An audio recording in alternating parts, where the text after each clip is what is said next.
Vale.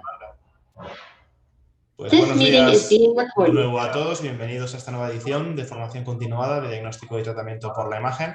Hoy es una sesión, como decía Salva, especial, que contamos con dos ponentes. Tenemos a Tomás Ripolles González, que es el jefe de servicio de radiodiagnóstico del Hospital Universitario Dr. Peset de Valencia, una reconocida figura de la radiología valenciana y española, y a José Vizuete del Río, también del equipo de Tomás, del Peset de Valencia, que pertenece a la sección de radiología abdominal y tutor de residentes. Nos van a hablar sobre evaluación de la fibrosis intestinal mediante resonancia y ecografía. Como director tenemos a Salvador Pedraza Gutiérrez y como experta del tema a Ángeles García Criado, ambos del Clínico de Barcelona. Recordar a la audiencia que pueden participar mediante enviar preguntas y comentarios a la pestaña habilitada a tal efecto o también en el chat. Y sin más dilación, Tomás y José, cuando queráis, adelante. Vamos a ver, compartir.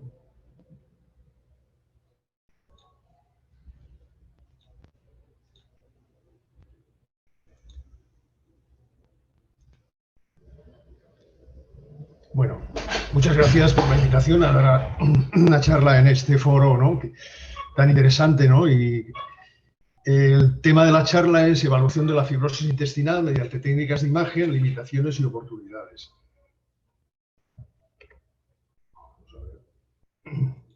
Perdón. Bueno, la mayoría de pacientes que debutan en la enfermedad de Crohn debutan con el subtipo inflamatorio. El subtipo estenosante es poco frecuente en el inicio de la enfermedad, pero a lo largo de la evolución de esta enfermedad, más del 30% de pacientes van a desarrollar algún tipo de estenosis. Incluso los pacientes que tienen afectación ileal llegan a superar el 50%. Las estenosis son la principal causa de fallo en el tratamiento médico, de la hospitalización y de la cirugía. El diagnóstico de estenosis se puede llegar a través de la clínica. Los pacientes tienen síntomas obstructivos, dolor abdominal, retortijones, vómitos, pero hasta un 20% de los pacientes no van a tener ninguna clínica. También se puede llegar a través de la endoscopia, cuando impide el paso del endoscopio, o técnicas seccionales de imagen.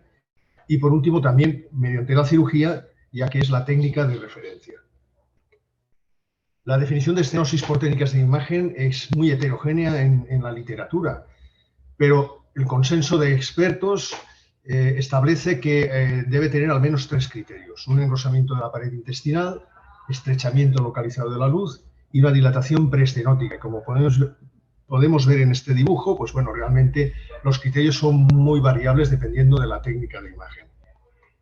En la ecografía, además, podremos ver el hiperperistaltismo del asa intestinal previa a la estenosis, que ya está dilatada.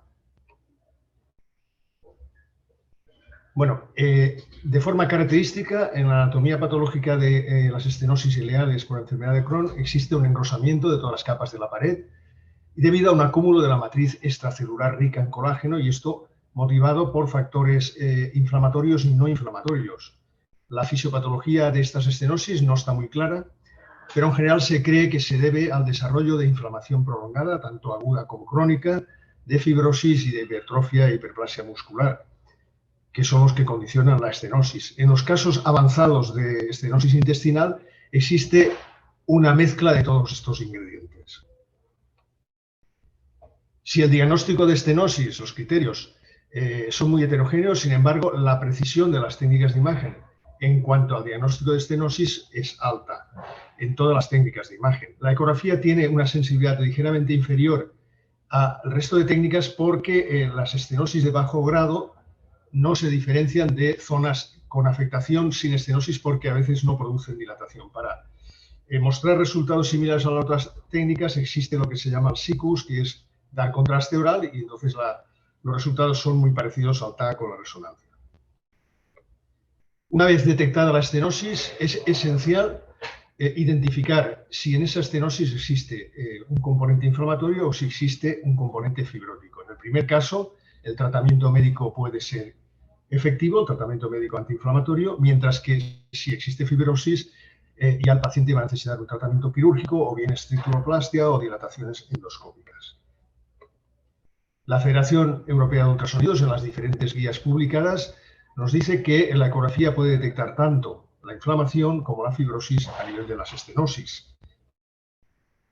La técnica de referencia para evaluar la fibrosis o la inflamación en las estenosis es el estudio histopatológico de las piezas quirúrgicas. No vale utilizar la biopsia endoscópica porque únicamente valora las capas superficiales. En la ecografía valoraremos la inflamación mediante la ecografía modo B, el Doppler color y el contraste, mientras que la fibrosis se valorará mediante la elastografía y de forma indirecta también con la perfusión con el Doppler color y el contraste. En los estudios comparativos con piezas quirúrgicas se ha demostrado que existen estos signos que indican inflamación en las estenosis. Por una parte, la pérdida de coestructura de la pared, cuando la vemos hipoecoica, bien de forma difusa, como en este caso, o bien de forma focal, cuando existe hiperemia, el Doppler color, el grado 2-3 de la escala modificada de Lindbergh, y sobre todo el realce tras la inyección del contraste. En estos estudios comparativos con las piezas se ha demostrado que las estenosis inflamatorias tienen hiperemia en el Doppler color, también tienen mayor tasa de complicaciones transmurales, aunque estas complicaciones se pueden ver también en las estenosis sin inflamación, y luego una serie de criterios o parámetros de la ecografía con contraste, como mayor pico de realce, mayor porcentaje de incremento de realce, el mayor aumento del área bajo la curva. Por el contrario, las estenosis sin inflamación no tendremos hiperemia y los valores del contraste serán inferiores a los pacientes que tienen estenosis inflamatorias.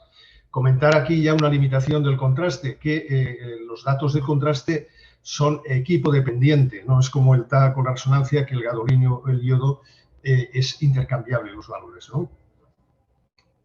Esto es un ejemplo típico de un paciente con una estenosis con dilatación previa, donde vemos pérdida de estructura de capas e hiperemia, lo cual indica que esa estenosis tiene un componente inflamatorio.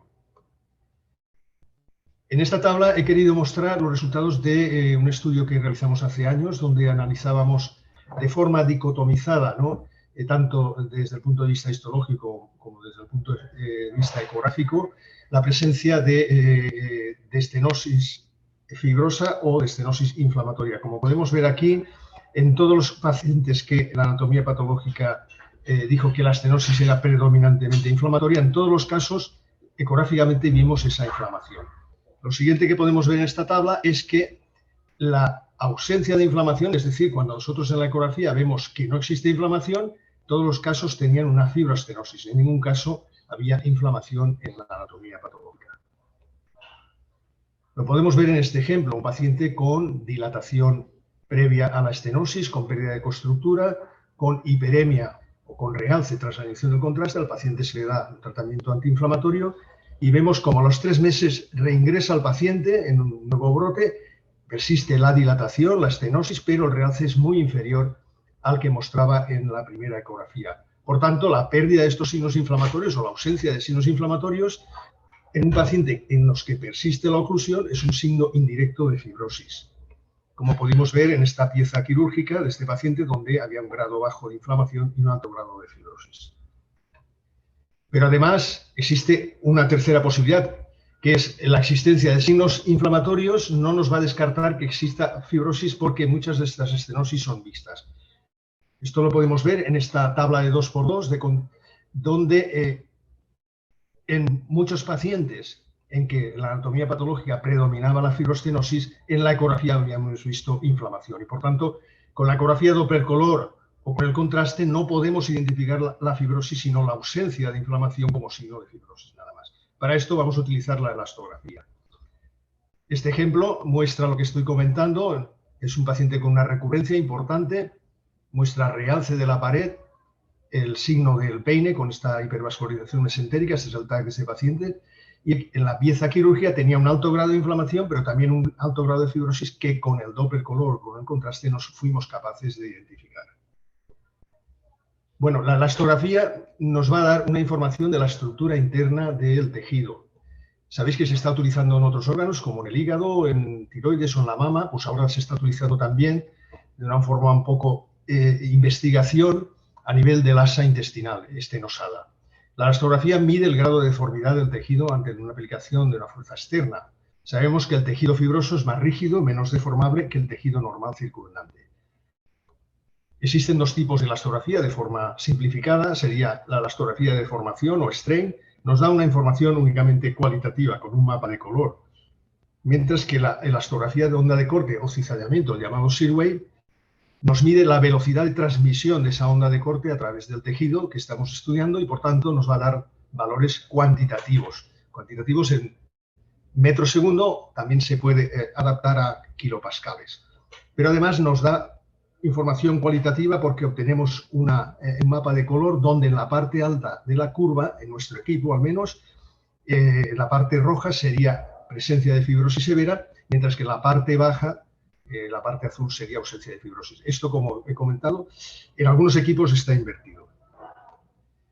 Bueno, en este metaanálisis se analizaron los resultados de los estudios publicados, tanto con strain como con shear wave, y demostró que, bueno, que los estenosis intestinales fibróticas presentaban valores de elastografía mayores que los controles, los que no tenían fibrosis.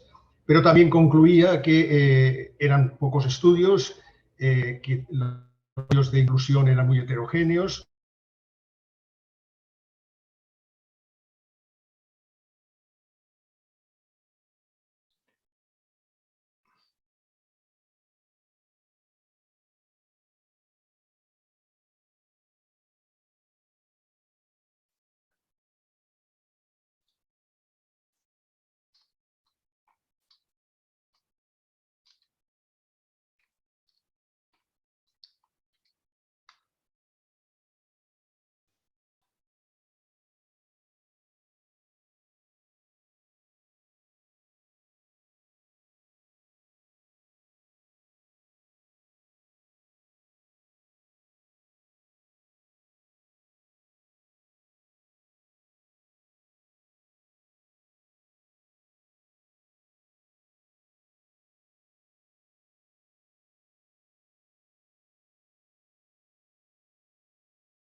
Hola. Hola. Hola. Creo que había dejado de oír. Sí, se ha desconectado, está conectado. Pero ¿veis la presentación? No la vemos. No veis nada, no. Y aquí se ha desconectado. Ahí podemos empezar de nuevo, no pasa nada. No sé por dónde se ha quedado, es que no sé. Es que ahora no conecta nada. Hola, lo que tenemos que hacer primero es volver a compartir la presentación. Sí, está intentando entrar otra vez. Estabas comentando los temas de la elastografía, de shear wave. Ah, vale. Sí, el metaanálisis. Estáis comentando un metaanálisis de estudios. Vale, un momento a ver si puedo. Tenéis la cámara apagada y no estáis compartiendo. Solo No, sois- es que Se ha salido del todo. se ha ido, sí.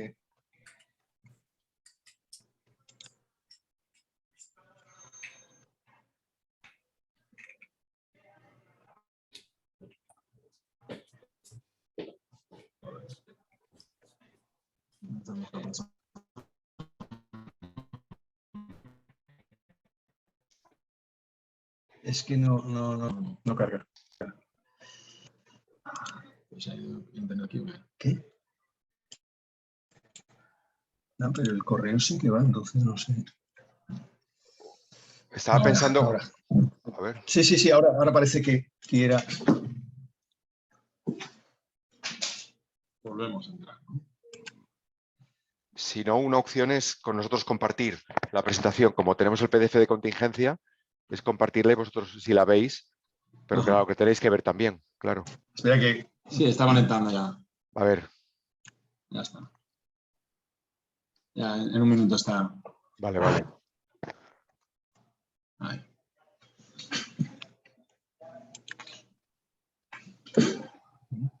No está.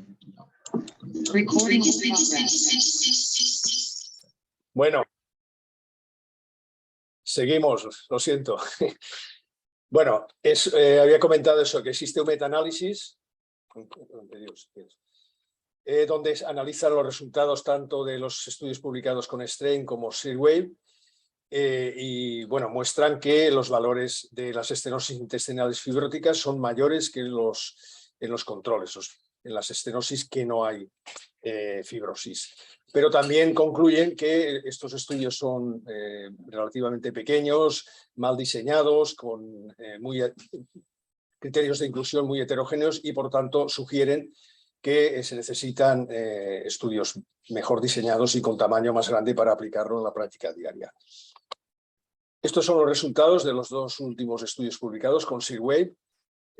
Mediante la curva ROC obtienen unos valores de corte y muestran en ambos estudios una especificidad alta, entre un 92 y un 100%, y también una sensibilidad moderada, ¿no?, en cuanto a la detección de fibrosis.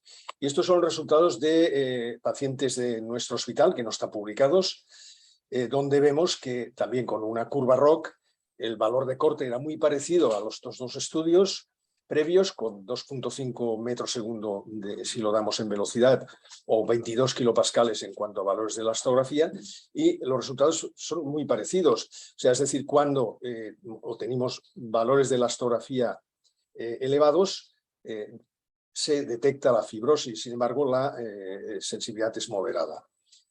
En cuanto a la evaluación cualitativa, que no están incluidos todos los pacientes porque al principio de hacer elastografía no la teníamos en cuenta, pero a partir de la lectura de algunos de estos artículos vimos que también podía ser útil. Como comento, cuando vemos este tono rojo en toda la homogéneo en toda la zona de la estenosis, podemos decir, o vimos en todos los casos, que existía fibrosis en la pieza quirúrgica. Este es el ejemplo que hemos visto antes, que mostraba signos inflamatorios, la presencia de hiperemia, y en la elastografía vemos cómo se observa una fibrosis claramente, ¿no? Está en la parte alta de la curva, con valores de elastografía elevados. Por tanto, en este paciente había coexistencia de inflamación y fibrosis, como se demostró en la pieza quirúrgica. La combinación de los hallazgos en ecografía modo B, Doppler color, el contraste y los valores de la elastografía son los que vamos a obtener mejores resultados. Vamos a valorar mejor si existe fibrosis o si existe inflamación o si existe una combinación de ambos, como en este caso. Aquí vemos 2 ejemplos de pacientes con muy poca fibrosis o fibrosis no detectable en la elastografía, imágenes azul con valores de elastografía muy bajos, por debajo de 22 kilopascales. Estos autores lo que proponen es clasificar las estenosis basadas en el grado de inflamación mediante el Doppler color y el grado de fibrosis mediante la elastografía, de tal manera que el grado de inflamación, cuando en la escala de Lindbergh existe poca vascularización, poca hiperemia en el Doppler color, se considera que hay baja inflamación. Cuando hay una escala alta, no hiperemia grado 3-4, se considera alto grado de inflamación. Y lo mismo para la fibrosis en cuanto a los kilopascales. Por debajo de 22 kilopascales consideran que hay poca fibrosis y por encima de 22 kilopascales mucha fibrosis. Bueno, desde un punto de vista práctico, ¿qué hacer? Tenemos un paciente con poca hiperemia en el Doppler color, pero clara imagen de elastografía de fibrosis. Este paciente realmente el tratamiento antiinflamatorio le va a beneficiar muy poco. Es un paciente que debería ir más pronto o más tarde a la cirugía, ¿no? Este es otro caso práctico, paciente con hiperemia y con poca fibrosis en la elastografía. Este paciente es el típico que se beneficia de un tratamiento médico antiinflamatorio. Y está el caso de que existe una coexistencia, hiperemia y fibrosis. En estos casos realmente el clínico suele individualizar el tratamiento. Es verdad que con la fibrosis este paciente va a acabar en la cirugía, pero mientras haya hiperemia, mientras haya inflamación, se puede beneficiar del tratamiento médico. Quería comentar este artículo de este grupo de trabajo que analiza los valores de elastografía antes de empezar el tratamiento con anti-TNF y observan que en el seguimiento que los pacientes que acaban operándose tienen valores de elastografía iniciales mucho más altos que los pacientes que no se operaron. Y también estos pacientes llegaron a una curación mucosa con mucha menos frecuencia que los pacientes que tenían valores de elastografía sencillos. Es un resultado que no se ha visto todavía corroborado en ninguna otra publicación, pero podría ser interesante y podría tener un valor pronóstico la elastografía en cuanto al tratamiento. ¿Qué limitaciones tiene la técnica? Pues, bueno, lo primero es que es una técnica operador dependiente, como la ecografía, ¿no? En general. En la elastografía es muy importante obtener bien la técnica. Siempre al lado del mapa de color tenemos estas líneas que deben ser rectas, o al menos, si no son rectas, que sean muy paralelas entre sí.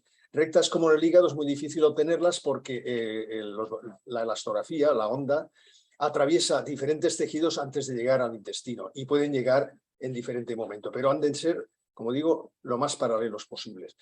Otra limitación de la ecografía es que si tenemos que valorar muchas estenosis es difícil. Por otra parte, si la estenosis es larga, como en este caso, también puede ser difícil evaluar la extensión de toda la estenosis. Tenemos una estenosis muy larga, con dilatación, esta es la ecografía de la pieza, y el contraste previo a la intervención, donde vemos que existe realce en el comienzo de la estenosis y poco realce en la parte ya más distal de la estenosis, como se comprobó en la cirugía, donde existía un alto grado de inflamación en esta zona y poco grado de inflamación en esta zona. Pero realmente si esta estenosis, en vez de ser tan rectilínea, hubiera girado, probablemente con el contraste no lo hubiéramos detectado, esa zona de fibrosis o de ausencia de inflamación. En la práctica diaria, bueno, pues tenemos casos clarísimos donde existe fibrosis o ausencia de fibrosis, pero en la vida real realmente hay casos que no sabemos a veces cómo informarlos. Realmente estos casos los debemos informar como indeterminados. Existen zonas azules con poca fibrosis, zonas con algo de rojo, algo de amarillo, y por tanto no debemos ser concluyentes en estos casos. También en los pacientes obesos o cuando la asa está situada profundamente, tanto la elastografía como el contraste puede no ser eficaz, podemos no valorarlo bien. Lo que he comentado antes, una falta de estandarización, ¿no?, de los valores de corte. Y por último, comentar que no estamos buscando o detectando una fibrosis leve o moderada, sino que estamos detectando fibrosis grave, ya severa, de la estenosis. Para concluir, decir que el Doppler color o el contraste tiene una alta precisión en la detección de inflamación, mientras que la elastografía, evaluando la dureza de la pared intestinal, nos indica el grado de fibrosis, que ambas técnicas son complementarias. Desde el punto de vista práctico, el paciente que tiene hiperemia es un signo de inflamación y, por tanto, el tratamiento antiinflamatorio puede ser eficaz, mientras que el paciente que no tiene hiperemia como signo indirecto de fibrosis o ya el signo directo de fibrosis, que es mediante la elastografía, realmente estos pacientes no van a ser eficaz el tratamiento médico antiinflamatorio, debería ir a cirugía o dilatación endoscópica, ¿no? Y comentar que, bueno, que hay casos con resultados indeterminados en la práctica diaria, que no debemos ser concluyentes cuando no lo tengamos claro, ¿no? Y por último, pues que se necesitan estudios más rigurosos para establecer valores de corte, probar su reproducibilidad y determinar la concordancia entre observadores. Y nada más, ahora voy a dar paso a José Bizuete.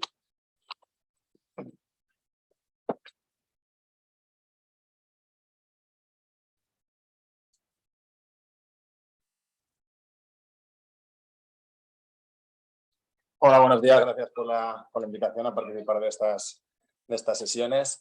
Y nada, yo voy a hablaros un poco de la valoración de la fibrosis en la enfermedad de Crohn con técnicas seccionales, sobre todo con la anterior IRM. En realidad en nuestro centro tenemos más experiencia, como habéis visto, con la valoración de estas estenosis con ecografía. La resonancia la reservamos sobre todo para cuando hay dudas diagnósticas y para controles donde pensamos que hay afectación en múltiples segmentos.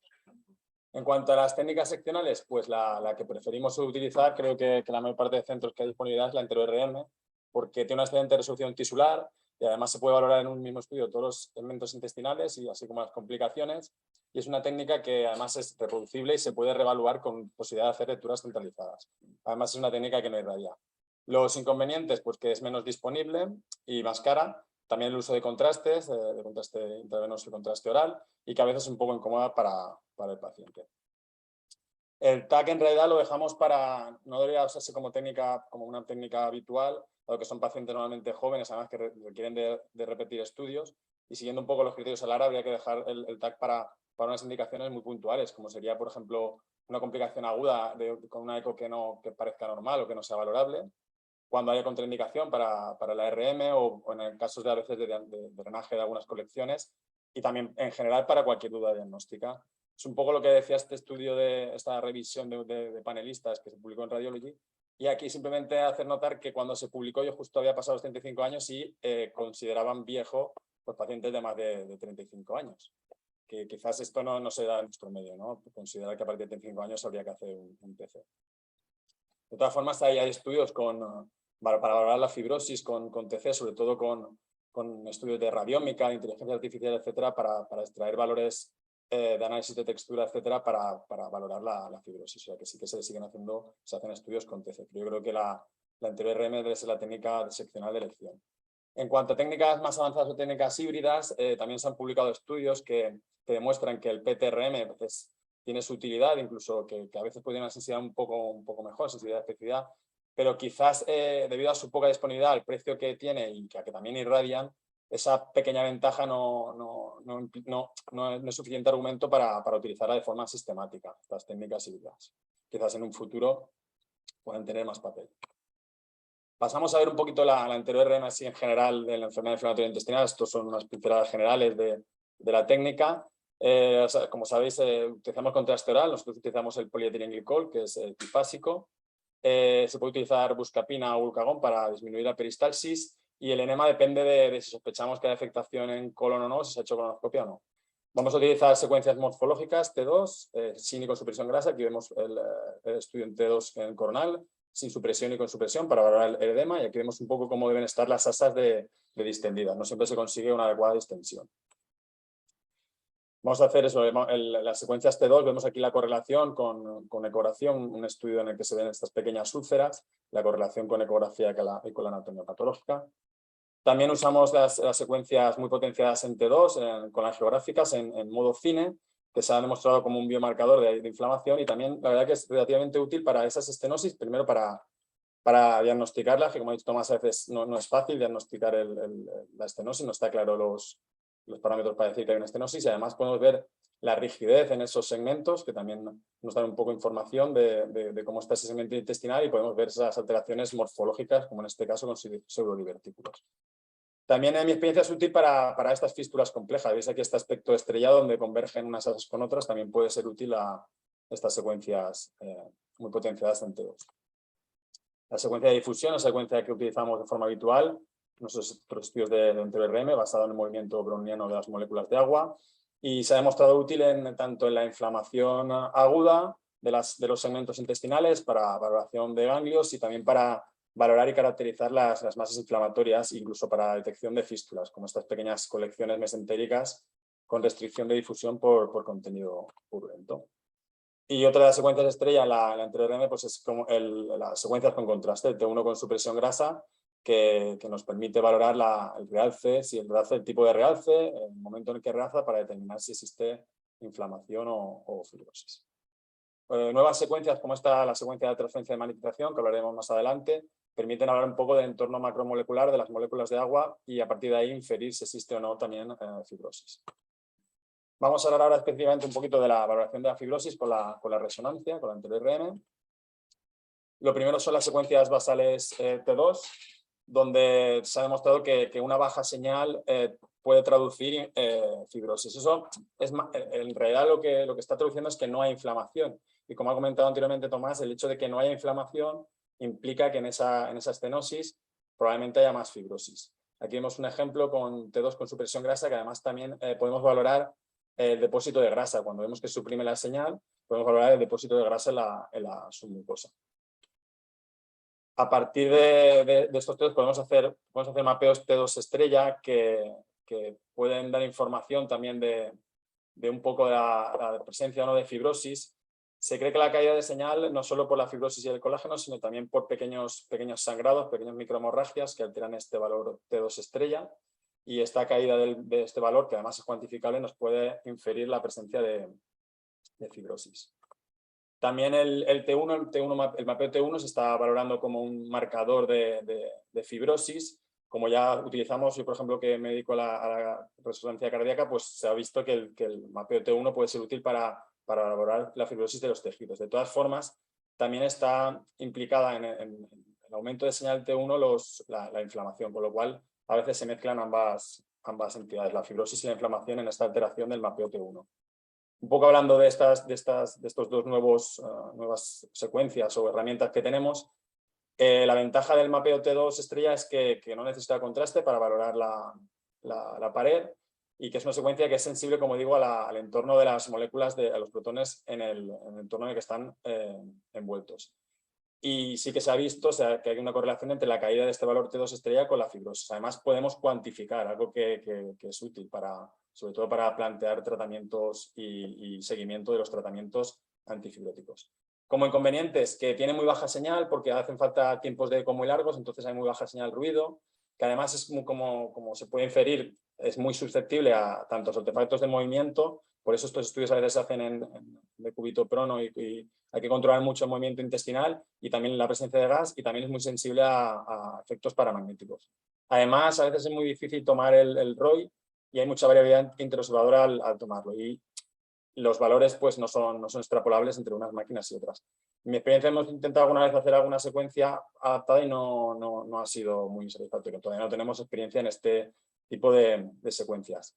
Y de nuevo en el mapeo T1 pues los mismos inconvenientes, que los valores no están estandarizados y que hay mucha variabilidad entre las máquinas y que también es sensible a las heterogeneidades de campo y, como he dicho anteriormente, a la inflamación. La difusión, nada, pues sabemos que está aumentada la difusión cuando hay movimiento libre de los protones y que en cambio va a estar restringida cuando está restringido este movimiento. Y esto se da cuando hay hipercelularidad, abscesos o cuando hay un edema celular, en general cuando se altera el espacio intersticial. La difusión se ha intentado, hay varios estudios para valorar la utilidad de esta difusión, que sí que está establecido un poco que tiene correlación con la inflamación. Se ha intentado valorar la relación con la fibrosis. El problema es que como en este estudio se demostró, la capacidad de demostrar la fibrosis con estas secuencias de difusión está muy en relación con el grado de inflamación intestinal, o sea que es un factor de confusión la inflamación. Además, la restricción de difusión se da tanto en la inflamación como en la fibrosis. Y también hay una falta de estandarización en esos valores de ADC para valorar entre máquinas. También, de nuevo, la dificultad de tomar un ROI adecuado en la pared de las asas.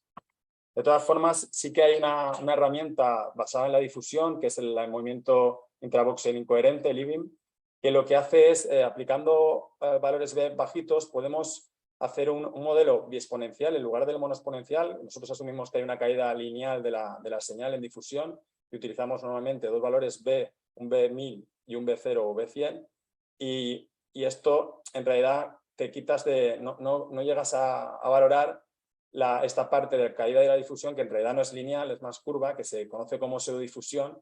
Y si hacemos este tipo de secuencias utilizando múltiples valores B bajos y utilizando un cálculo matemático biexponencial, podemos obtener otros parámetros, como en este caso la perfusión fraccional, que se llama, la fracción de perfusión, que sí que se ha estudiado como un buen biomarcador para detectar y gradar la fibrosis. En este estudio se vio que utilizando esta técnica de IBIM y valorando los diferentes factores, fue la perfusión fraccional la que dio una mejor capacidad para determinar el grado de fibrosis en la pared intestinal. El contraste es el estudio con contraste se ha demostrado muy útil en la valoración de la inflamación en los diferentes índices que manejamos, en el Maria, el Clermont, etc.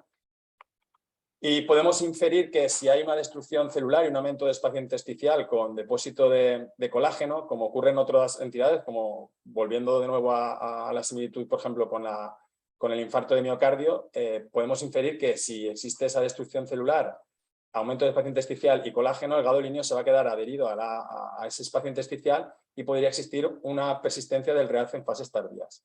Esto ya lo demostró en este estudio de Rimola, en el que se valoró varios parámetros y con las piezas quirúrgicas, pacientes que iban a ser intervenidos, se valoró la inflamación y la fibrosis y se llegó a la conclusión que valorando el realce de contraste entre los 70 segundos y los 7 minutos, y la señal en T2 con estos parámetros se propuso esta clasificación donde se podían determinar los pacientes con poca fibrosis y poca inflamación, mucha fibrosis, mucha inflamación y con poca fibrosis, mucha inflamación y al revés. Entonces sí que se vio que un realce mayor al 24% en la fase tardía y una ausencia de aumento de señal en T2 era lo que marcaba que había mucha fibrosis con poca inflamación. El problema era que lo que no distingue bien es la ausencia de fibrosis con la fibrosis leve, porque además se puso en el mismo grupo las fibrosis leves y moderadas y en otro grupo se comparó con la fibrosis severa. Pero sí que obtuvo buenos resultados. Lo ideal sería, como se le ha ocurrido a este grupo, hacer contrastes que sean, o sea, utilizar contrastes que sean específicos, que se adhieran al colágeno. Entonces, este es un estudio reciente, todavía preliminar y en animales, en el cual se utiliza un contraste que se adhiere específicamente al colágeno tipo 1, la molécula de gadolinio, entonces permite hacer un mapa real de fibrosis. Y sí que tiene unos resultados bastante prometedores. De todas maneras, esto está todavía en desarrollo. Como he dicho anteriormente, existe la secuencia de transferencia de magnetización que se aplica desde hace tiempo, sobre todo en neuroradiología, las enfermedades desmielizantes. Aplicando varios pulsos de radiofrecuencia se consigue estimular en un primer momento las moléculas, los protones asociados a macromoléculas y en un segundo momento al agua libre, obteniendo una señal que de forma cuantitativa nos permite valorar el estado, digamos, macromolecular de los tejidos. Se utilizó hace un tiempo en modelos animales para valorar si era útil para cuantificar la fibrosis, para detectarla. Sí que dio unos buenos resultados y hace unos años salió esta publicación donde se comparaba el valor del tiempo de la transferencia de magnetización con la fibrosis y si era dependiente o independiente de la inflamación y comparándolo además con las secuencias de contraste. Los resultados fueron muy buenos, viendo una muy buena correlación de los valores que obtenían, independientemente de la inflamación que existiese en el segmento intestinal y superior a la captación de contraste. De todas formas, pues tampoco se ha publicado mucho más a posteriori. O sea, este estudio sí que era además hace mucha referencia a él, pero luego no se ha reproducido en nuevos estudios. En realidad yo tampoco tengo experiencia en este tipo de secuencias. Por último, ha hablado Tomás ampliamente de la elastografía con ecografía. También existe algún estudio, este estudio también reciente de este año de elastografía con RM, que también ofrece unos resultados bastante buenos. Lo que pasa es que aquí lo difícil es la técnica, ¿no? Hace falta, pues, primero que el movimiento intestinal, la posición del paciente y luego los ROIs también son muy difíciles de obtener porque no hay mucha señal. Entonces, lo que se obtiene básicamente es un valor también de elasticidad del tejido para intentar cuantificar la fibrosis. Pues el futuro presente, pero ya también futuro, pues lo que hay que hacer, yo creo, lo que tenemos que determinar es cuantificar más esa fibrosis. A día de hoy lo que hacemos son valoraciones bastante cualitativas, quizás poder cuantificar con mapeos, también hacer secuencias más rápidas para que el estudio, digamos, sea más corto, con implementación de estas nuevas secuencias. La segmentación automática y semiautomática también puede ser de ayuda, porque como digo, a veces hay variabilidad incluso interobservador en tomar ROIs y es difícil tomar esos ROIs de segmentos intestinales que son cortos y con poco engrosamiento. El uso de la radiómica también puede ser muy útil para obtener esos datos ultraestructurales que no vemos a simple vista y aplicando también análisis de textura y con ayuda de la inteligencia artificial. Todo esto está un poco en desarrollo. Y como conclusión, pues que la anterior RM debe ser la técnica excepcional, en mi opinión, de elección para valoración de los pacientes con enfermedad de Crohn y con sospecha de fibrosis intestinal. Que las secuencias habituales pues, son las que ayudan a la valoración de fibrosis, tanto el T2, de neasia, inflamación o no, la difusión y la valoración de contraste tardío, como ya hemos ido viendo, y hacer una valoración conjunta de ellas pueden permitir gradar la fibrosis en diferentes grados de forma cualitativa, pero que también existen nuevas secuencias que pueden obtener cuantificaciones como biomarcadores. Entre ellas el IBIM con difusión, la transferencia de magnetización y los mapeos, sobre todo el mapeo T2 estrella. Quizás el desarrollo de contrastes específicos para colágeno pueda ser una buena herramienta y el futuro de nuevo, pues eso, la radiómica y la ayuda de la inteligencia artificial y estudios abreviados. Y nada, esto era un poco lo que queríamos contar.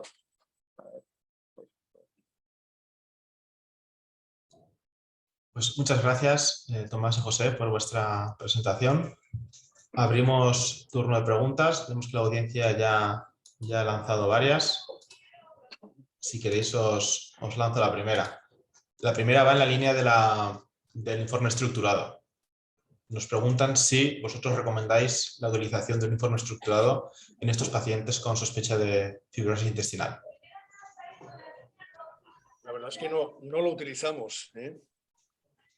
Quizá podría ser interesante, sí, pero no lo utilizamos. Sí, bueno, antes me hago el informe un poco, bueno, estructurado, un poco, sí, por segmentos. El informe este que recomendaban hace un tiempo que salía publicado en la serie y tal, la verdad, cada segmento un poquito, pero tampoco es estructurado a nivel de... Es como semiestructurado, vamos, que no es estructurado al 100%. Muy bien, gracias. Nos preguntan también sobre el uso del contraste ecográfico intravenoso. ¿Cómo distribuís la dosis? ¿Qué dosis aplicáis? Y si aplicáis o cómo utilizáis el consentimiento informado, si es oral o escrito a los pacientes. El consentimiento lo pedimos oral. No pedíamos consentimiento por escrito al principio, pero dejamos de pedirlo, ¿no?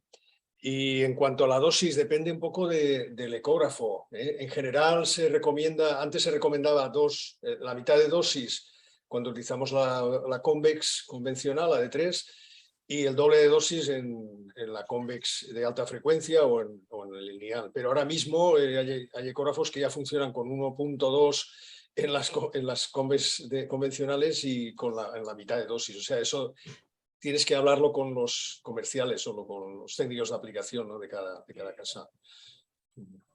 Muy bien. No sé si, Ángeles, tú como experta quieres añadir alguna pregunta, hacer algún comentario. Sí, yo tengo una pregunta en relación con la elasto, Tomás. Veo que has puesto algunas imágenes que lo tomáis en longitudinal y otras veces hacéis la medición en transversal. Entonces, claro, yo pienso en transversal, como atraviesas diferentes tejidos y el aire y todo, ¿no tienes más artefacto que haciéndolo longitudinal? Parece que siendo longitudinal la onda va siempre por el mismo tejido, ¿no? Realmente, yo lo único que he leído sobre esto es una charla que dio Stephanie Wilson que recomendaba en transversal, precisamente al revés. Pero realmente no hay nada escrito sobre esto. Y últimamente lo hacemos más en transversal, pero porque lo recomendaba Wilson, ¿no? No sé muy bien. Pero es verdad, tenemos imágenes en longitudinal, en transversal. Y realmente ellos, por ejemplo, recomiendan, más que valorar la parte anterior, los laterales, ¿no? Donde en teoría no comprimes. Porque sí que es verdad que si comprimes el asa, lo puedes ver todo rojo, ¿eh? Ir con cuidado, no comprimir demasiado. Muy bien, tenemos muchas preguntas de la audiencia. Tenemos por aquí otra que os lanzo, Tomás y José. Nos preguntan si realizáis la entero-RM en decúbito prono. No, en decúbito supino lo hacemos, por comodidad del paciente también. Y porque tampoco tenemos demasiado problema con la motilidad intestinal. Muy bien. Yo quisiera preguntaros también si he entendido correctamente, utilizáis la ecografía como técnica de primera instancia en la evaluación de estos pacientes y solo la resonancia, la enteroresonancia, en el caso de dudas o para completar el estudio. ¿Es así? Sí, es así. Bueno, empezamos siempre con ecografía y la entero-RM, salvo discordancia con la clínica o hallazgos complejos, digamos, ¿no? La entero-RM no se hace de primera. O sea que muchos de esos pacientes puede que no tengan enteroresonancia, que si la ecografía resuelve la cuestión, es suficiente. Sí, sobre todo si es una afectación corta, hay algunos pacientes que no llegan a hacerse una entero-RM. ¿Y sabéis si es frecuente, sobre todo en nuestro contexto en España, este manejo, el aprovechar tanto la ecografía como lo hacéis vosotros? Porque parece que como que la mayoría de los servicios utilizamos la entero-RM, vamos, por sistema, ¿no? En la evaluación de inflamación, brotes, fibrosis, etcétera. Yo creo que no es lo habitual, ¿no? Porque, no sé, supongo que depende de la relación que tengas con el clínico en el manejo del paciente, ¿no? Si considera que es suficiente. Pero no, si la pregunta es que yo creo que no. No, ahora cada vez más, bueno, digestólogos están muy interesados en la técnica, ¿no? A nivel europeo y a nivel español hay un grupo fuerte. Yo conozco a algunos de ellos que hacen muy bien la ecografía y estoy seguro que pedirán muy pocas entero-RMs. De hecho, en La Paz, por ejemplo, hay un estudio de ellos cómo ha disminuido la petición de entero-RMs. Es un ahorro considerable, ¿eh? Muy bien. Pues más preguntas que tenemos por aquí. También, por ejemplo, nos preguntan en la línea de los parámetros cuantitativos. Si en el informe radiológico creéis que deben incluirse la valoración de estos parámetros. Sí, por supuesto, sí. Sí, hay que hablar del grado de hiperemia, hay que valorar si se pone el contraste, cuánto ha realzado para comparar, y también si haces el elasto, no solamente decir si hay fibrosis o no, sino los valores de la elasto, claro. Muy bien. Ángeles o Salva, ¿queréis añadir algo? ¿Queréis preguntar algo? Una pregunta rápida. No sé si José tienes experiencia o crees que pueda tener utilidad estos softwares que te cuantifican un poco la motilidad en la resonancia. ¿Crees que pueda ser útil esto? En cuanto a la motilidad intestinal en el cine y tal, para valoración Sí. Sí, lo que pasa es que, bueno, no sé cómo, nosotros ponemos justo cuando entra en máquina, ponemos la buscapina y hacemos primero el cine suponiendo que todavía no ha hecho efecto, pero claro, a veces también tampoco tienes claro si ya le está haciendo efecto antiperistático. Sí, podría ser útil para ver, dice, para ver la rigidez, ¿no? Del asa y tal, para ver si... Sí. Sí, lo que Bueno, pasa no que... sé. Sí, podría ser útil, pero ya te digo, como también pone la buscapina justo antes, no tienes claro si ya está haciendo efecto, ¿no? Y tal, pero bueno, podría... Pero no, nosotros no cuantificamos esa motilidad del asa. Perfecto. Bueno, si queréis, Pablo, intento hacer un resumen. Bueno, primero de todo, felicitaros a todos. Ángeles, por tus comentarios como experta. Pablo, tu acertada dirección como moderador, y yo creo que, bueno, Tomás y José, ha sido magistral vuestra presentación, chulísima, y yo creo que intento hacer un resumen para los que no somos expertos como vosotros, ¿no? Yo creo que lo que os habéis dicho, que hay un protocolo basado en ecografía, que ya habéis hablado de presente y futuro. Presente sería pues el Doppler, el Zeus, el contraste y la elastografía, y el futuro sería intentar hacer estudios multicéntricos para intentar definir el valor de corte, el threshold, la concordancia, ¿no? La reproducibilidad. Y respecto a la resonancia, habéis hablado el presente sería enteroresonancia con mapa de T2, ¿no? Con valoración de la difusión, realce tardío, pero el futuro es todas estas secuencias IBIN, transferencia de magnetización, T2 estrella. Por lo tanto, yo creo que hay mucho trabajo por hacer y habéis sido bastante optimistas, aunque ya definís muy bien que el protocolo primero tiene que entrar en ecografía y en algunos casos con resonancia. No sé si os parece bien este pequeño resumen, José y Tomás. Sí, sí. ¿Sí? Muy bueno, bien. Pues yo creo que ha sido muy interesante. Muchas gracias. Simplemente comentar a la audiencia que mañana tenemos a Miguel Corral, que nos va a hablar de la Ávila, Complejo Asistencial de Ávila. Miguel nos va a hablar de tumores renales múltiples y hereditarios, y estáis todos invitados. Que tengáis un buen día. Tomás, José, Pablo y Ángeles, muchísimas gracias. Gracias a todos. Nos vemos. Gracias. Un saludo. Gracias. Gracias, adiós. Hasta luego.